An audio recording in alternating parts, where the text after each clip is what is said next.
ओम शांति। हमारे भाग्य का निर्माता कौन है? हम में से बहुत से लोग यह मानते हैं कि ईश्वर हमारा भाग्य लिखते हैं, लेकिन हमें कुछ पल रुककर इस विश्वास पर आत्ममंथन करने की जरूरत है। अगर वे हमारा भाग्य लिखते तो दो बातें निश्चित होती। पहली, हम सब उनकी संतान हैं, तो हम सबका भाग्य एक जैसा होता। और दूसरी, हमारे माता पिता के रूप में परमात्मा ने हम सभी के लिए एक आदर्श भाग्य ही लिखा होता। परंतु आज ना तो हमारा भाग्य समान है, ना ही संपूर्ण। हम सभी लॉ ऑफ कर्मा पर भी विश्वास करते हैं, जिसके अनुसार जैसा मेरा कर्म होगा वैसा ही मेरा भाग्य होगा। हमारे कर्म सदैव उत्तम नहीं होते और हम सभी एक जैसे कर्म भी नहीं करते। इसलिए हमारा भाग्य ना तो संपूर्ण है और ना ही समान। हमें स्वयं से यह पूछने की जरूरत है कि इन दोनों में से कौन सी मान्यताएं हमारे लिए सही हैं। कर्म का अर्थ है हमारे द्वारा किए जाने वाले कार्य, और लॉ ऑफ कर्मा क्रिया और प्रतिक्रिया या इसके कारण और प्रभाव के बारे में बताता है। यह हमारे जीवन में लगातार काम करता रहता है, क्योंकि हमारे हर कर्म में हमारा हर विचार, हर बोल और हर कार्य शामिल है। लॉ ऑफ कर्मा के अनुसार प्रत्येक कार्य, चाहे वह कितना भी छोटा या महत्वपूर्ण क्यों ना हो, उसका एक परिणाम होता है।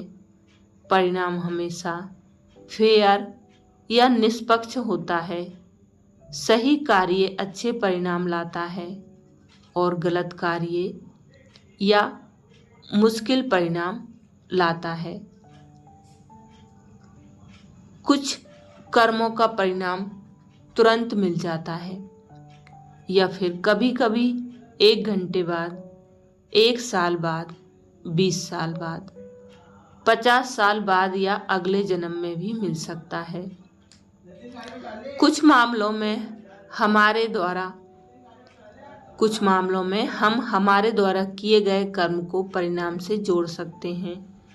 हालांकि जब हम सूक्ष्म स्तर पर कर्म के प्रभाव को देखते हैं तो हम उसे परिणाम से जोड़ नहीं पाते हैं, क्योंकि वो कर्म कई साल पहले या फिर पिछले जन्म में भी किया जा सकता है।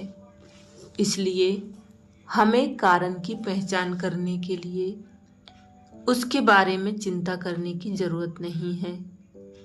अगर हम संदेश में बताई गई बातें याद रखें तो भी बहुत है।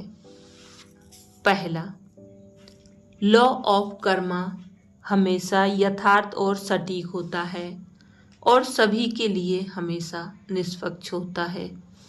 दूसरा, हमारी वर्तमान परिस्थितियां हमारे पिछले कर्मों का ही परिणाम है। इसलिए हमारे साथ जो कुछ भी घटित होता है उसके लिए सिर्फ हम जिम्मेदार हैं। तीसरा, हमारा वर्तमान कर्म ही हमारा भविष्य तय करता है। इसलिए हमारे पास अपना भाग्य बनाने की शक्ति है। हम सभी ने सही और गलत दोनों प्रकार के कर्मों के परिणामों का अनुभव किया है, चाहे हम इस पर विश्वास करें या न करें। लॉ ऑफ कर्मा हमारे जीवन में लगातार काम कर रहा है। हमें उससे डरने की जरूरत नहीं है, बल्कि इसके प्रति जागरूक रहने की जरूरत है। हमें यह भी याद रखना होगा कि कर्म में केवल बोलचाल और कार्य ही नहीं, बल्कि विचार भी शामिल होते हैं। तो आइए हम सभी सही सोच, बोल और व्यवहार पर अपना ध्यान केंद्रित करें ताकि हम अपने लिए एक सुंदर भाग्य का निर्माण कर सकें।